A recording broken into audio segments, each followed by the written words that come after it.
pinakitang maleta, yung mga ano na yan, yung mga maleta, mga picture ng maleta, mga ano, exhibit A, exhibit B at kung ano-ano pa. O yan, makikita nyo naman. O ito, panoorin na natin yung balita para maganda. Panoorin na natin yung balita para mas maliwanagan kayo kung ano ba itong pinag-uusapan natin. Pasok. Ng affidavit ng ating mga magigiting na Pilipino na nasa harap natin ngayon. Meron silang mahalagang napansin, naobserbahan, at alam sa kanilang personal na pananaw dahil nasali sila sa isang importanteng operasyon. Ito po ay patungkol sa nangyaring operasyon ng ICC. This one.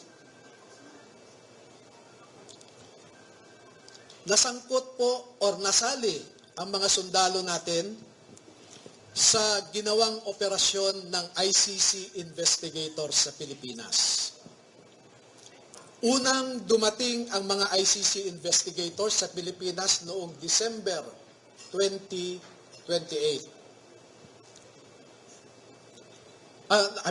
December of 2023. At bago mag-December 2023 ay inutusan sila na magpapalit ng peso to dollars. Dalawang maleta na ang bawat maleta ay may nilalaman na 56 million pesos. Kaya nakapagpalit sila ng equivalent to $2 million. At ang sabi ng mga executive assistants ni Ginoong Saldico ay pinaghahandaan daw nila ang pagdating ng foreigners. At kalaunan ay nakilala ng mga ito na ang foreigners na binabanggit ay mga ICC investigators. At Grabe naman yan. Hoy, Tililing. Ano ba to? Grabe naman yan, no? Pati pala ICC, nakinabang dito. Kaya naman pala kahit gaano kagaling si Kaufman. Kahit si Kaufman mag-tumbling-tumbling na, hindi manalo-nalo sa mga mosyon niya, sa mga depensa niya. Tangina, ang dami naman palang perang, sabi ko nga sa inyo, ginigisa tayo sa sarili nating mantika. Sarili nating pera, ginagamit para tirahin tayo.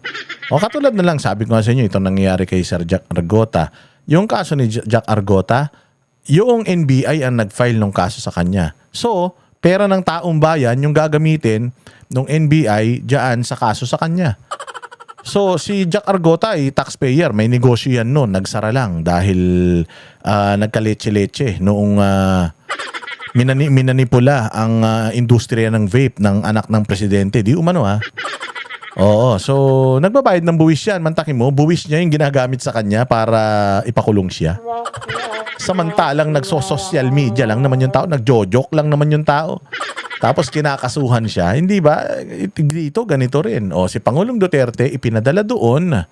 Tapos, kaya ginigipit ngayon doon. Kaya nakapiit ngayon doon dahil pondo pala nang galing mismo sa Pilipinas. Tangina, di sana man lang yung mga huwes na lang sa Pilipinas ang binayaran nyo para sila kumita. Kumita pa ibang lahi. Sobrang yaman ba natin, pati ibang lahi, pinapayaman natin.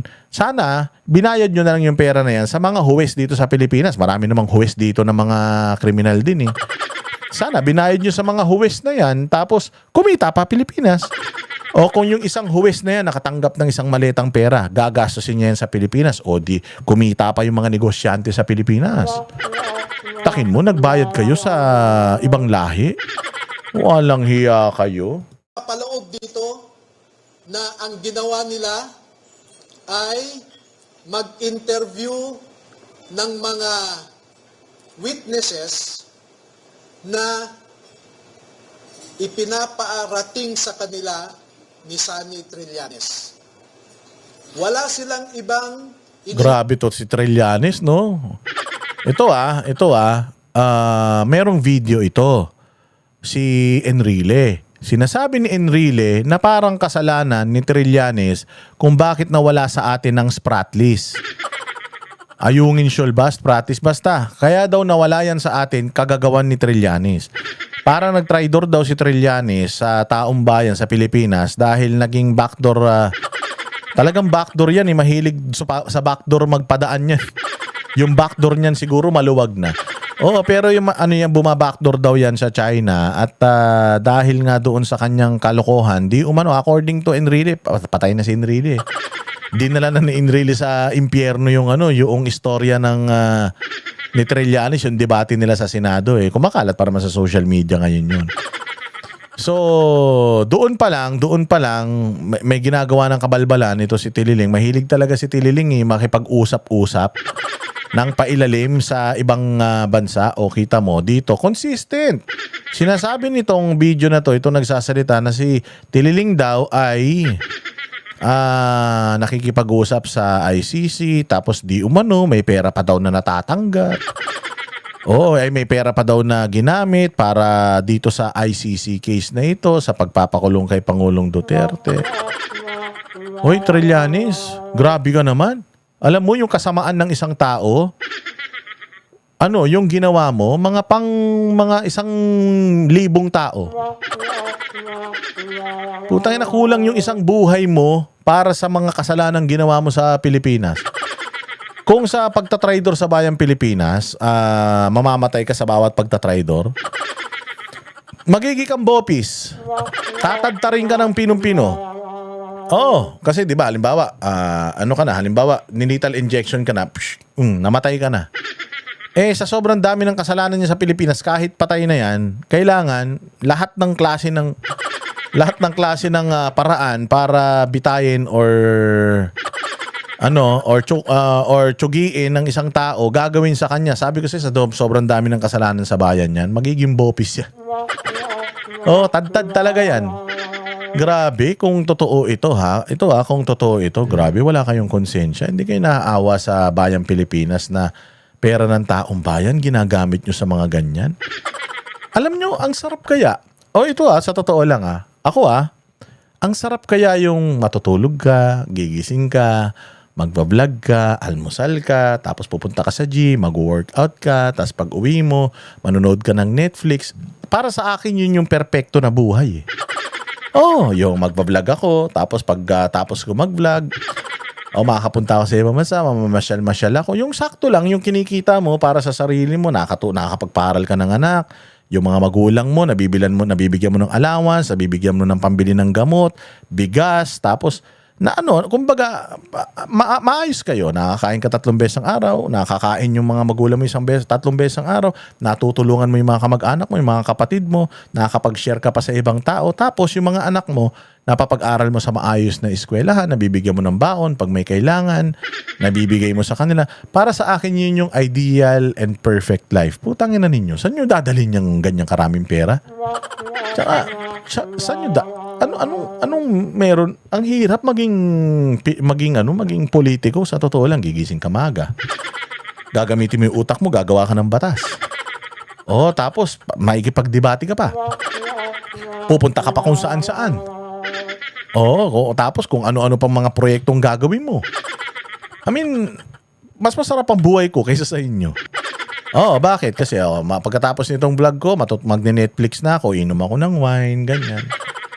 May bumili ko ng ubas kanina at saka mga saging dahil nagda-diet ako. Tapos manonood na ako Netflix. Tapos hanggang sa makatulog ako. Pagising ko, umaga na naman, magbablog ako. Tapos mag-workout ako. Tapos makaka-receive lang ako ng text, nangihingi ng pera. Kasi bibili ng ganito, ng ganyan. Magpapadala ka lang. Alam mo, ang sarap nung ganun. Yung wala kang iniisip. Putang ina, ba't yung pinapasok yung ganyang problema? Di ko talaga maintindihan itong mga tao na ito. Simple lang ang buhay natin. Imantakin mo anytime. Pagka ikaw ay nasa 45 years old, 50, anytime pwede ka nang mamatay. Tangina, anong nakukuha nyo rito sa ganito? Anong nakukuha nyo sa ginagawa niyo kay Pangulong Duterte? Pambabas nyo kay Inday Sara? Anong nakukuha nyo? Inan yan. Ewan ko kung anong trip nyo sa buhay. Interview ng mga witnesses, kundi ang mga tao lamang na pinapadala ni Sunny Trillanes. At ibinigay kay Sunny Trillanes ang pondo para sa pag-asikaso sa mga ICC investigators na ito. Kaya naman po, lahat ng sasakyan na ginamit, lahat ng hotel accommodations ay sinagot ni Saldico at saka ni Sunny Trillanes. Napansin din po nila na lahat ng mga pag-interview ng ICC investigators ay sa mga pribadong lugar. Wala man lang government office. At makikita po ninyo ang madalas na pag-deliver nila ng mali-maleta at minsan mga paper bags naman na mga pera patungo sa mga nag-aalaga sa ICC investigators. Lahat ng pagkain nila, lahat ng ginamit nilang sasakyan, lahat ng hotel, lahat ng mga condominium units ay sinagot ng grupo ni Sunny Trillanes at saka ni Saldico. At bilang isang abogado po ay nababahala ako dito. Dahil ang sarili kong konklusyon na hindi naman nilahad ng mga sundalo na ito dito sa affidavit nila. Pero bilang isang abogado, ay nakikita ko ang isang mabigat na suliranin ng isang third world country na katulad natin na siya lamang pinag-iinitan ng mga ICC. Hindi nila kayang ipatupad ang kanilang orders sa mga mayayaman na bansa. Tanging third world countries lang. At ito ang aking obserbasyon. Alam mo, okay man lang yun. Okay man lang yun. Halimbawa, sila nagbayad. Halimbawa, ICC, binayaran si Bongbong para makuha si Pangulong Duterte. Alam mo, para sa akin, okay lang yun. Oo, okay lang. Pero ang masaklap nito, yung gobyerno pa natin ang nagbayad para lang magkaroon ng kaso si Pangulo doon, para lang mapalakas yung yung pagpe-persecute sa kanya doon. Yun ang pinakamasaklap sa lahat. Again, hindi na tayo membro ng ICC. Pero ayon dito sa sinasabi nito ni attorney na parang tayo pa yung nagbayad na pinadaan kay Trillanes. O kung tayo nakatanggap, at least kumita yung mga magnanakaw na politiko sa Pilipinas. Ayun ang masaklap, tayo nagbayad. Tapos buti sana kung galing sa bulsa nila. Okay man lang sana kung galing sa bulsa ni Trillanes, galing sa bulsa ni Bongbong, ni Romualdez. Tangina, hindi galing sa pinagpaguran ng taong bayan eh. Na kung yung pera na ibinigay dyan sa ICC para kay Pangulong Duterte, mapadala doon, ginamit na lang pampagawa ng eskwelahan, panggawa ng ospital, pandagdag ng mga kama. Dahil kulang ang hospital beds natin, pagbibigay ng mga gamot doon sa mga may sakit sa PGH, dialysis ng mga may mga chronic kidney diseases. Di ba? I mean, mas okay pa sana. Pero putsang ina niyan, binigay nyo dito sa ibang lahi. Putsang yaman nyo. Yaman yan. First world country yan. Third world country na tayo. Nagbayad ka sa first world country. Walang iya. Wala talagang kapatawaran itong ginawa nyo. Sa totoo lang. Kung totoo to sinasabi ni attorney, wala talagang kapatawaran. Ang ICC investigators did not conduct a bona fide investigation in the Philippines because they only interviewed people sent to them by Sunny Trillanes. Nakapasok din sila sa bilibid prisons para kausapin ang tatlong na sentensyahan sa pagpatay kay Kian de los Santos. Meron din silang kinausap na mga di umano ay EJK victims' families sa bahay Kalinga ni Father Flavi Villanueva. At lahat ng gastos ni Father Flavi Villanueva ay sagot ni Saldico. Grabe ka, Father. Anak ng tokwa, corrupt na, jakulero pa. Ay, Father, ha, putang ina lahat. Ano mo, ha? So, yung mga inang ubas. Grabe, Father Flavi, lahat kinuha mo. Antakin mo, manyakis ka. Nagpa-follow ka sa mga makamundo na mga na mga pages. Jakulero ka. Baka memya yung mga nagsiserve dyan sa simbahan, baka pinagjajakulan mo pa, ha? Isa pa, dati kang adik. Di namin alam kung dating adik o adik ka pa rin ngayon. Pari ka na, adik ka pa. Tapos putangin na, kawatan ka pa. Yung pera na galing sa pondo ng taong bayan, putya, nakinabang ka.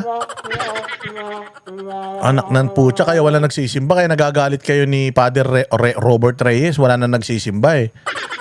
Dahil kasalanan yung dalawang mga hayop kayo eh. Ang konti na ng koleksyon ng Katoliko ngayon ng yung binibigay na pera dyan sa mga basket. Kasi alam nila, ginagamit nyo sa katarantaduhan nyo eh.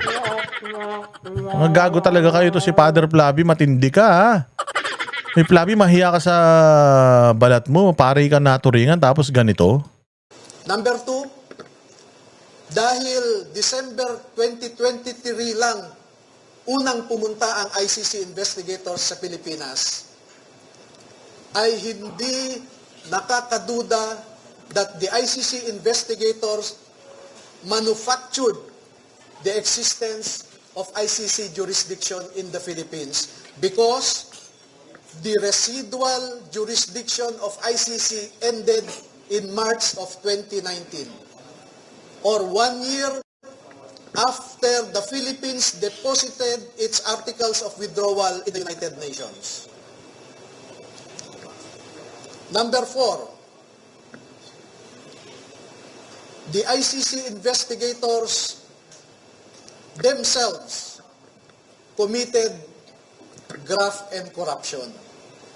Dahil bakit hinayaan nilang lahat ng sasakyan, lahat ng pagkain, lahat ng accommodations nila ay sinagot ng mga tao na kilala naman nila na kalaban ng kanilang iniimbestigahan. At panglima, ang mandato ng ICC ay di umano protektahan ang human rights ng mga tao. Pero bakit hindi sila nagbigay o nirespeto ang human rights ng isang tao na kanilang iniimbestigahan sa pamamagitan sana ng pag-imbestiga ng mga ibang tao na hindi pinapadala ni Sunny Trillanes? So yan po ang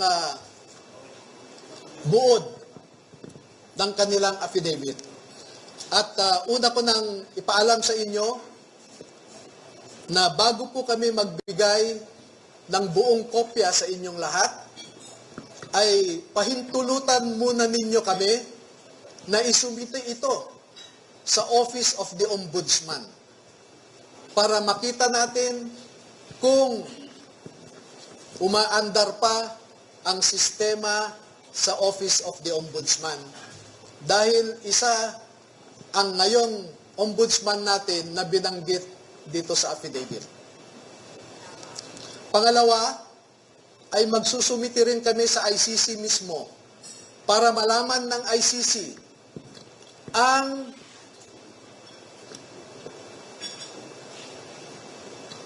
so that ICC will know how the ICC investigators conducted themselves in the Philippines. At panghuli ay magbibigay kami ng kopya sa lahat ng embahada ng mga bansa na kasapi sa ICC para malaman nila kung paano gumalaw ang ICC. Alam naman natin na bawat bansang miyembro dyan ay nagko-contribute sa ICC. Pero katulad ng kinocontribute nila, ang mga litrato na naipakita ko sa inyo ay makikita ninyo kung saan pumupunta ang ating mga buwis. Now you know where our taxes go. Now you know at least where our taxes went. Maraming salamat po at magpapaunlak po kami ng katanungan at kung maaari ay Ayan. O, tingnan pa na. Kami ang boses ng masa, hindi natatakot. Katotohanan lang, di kami nalulunod. Walang bahid ng sismis, lahat ay totoo. Kahit sino ka pa, pag mali ka babanatan ka. Walang pinipili kulay, wala kaming kinikilingan. Basta para sa bayan, kami lalaban. Pag tama palakpakan, pag mali banatan. Di matitinag, di matatakot, para sa bayan tuloy ang sigaw. Sa harap ng kamera, walang halong takot. Mga baluktot, lahat kayo'y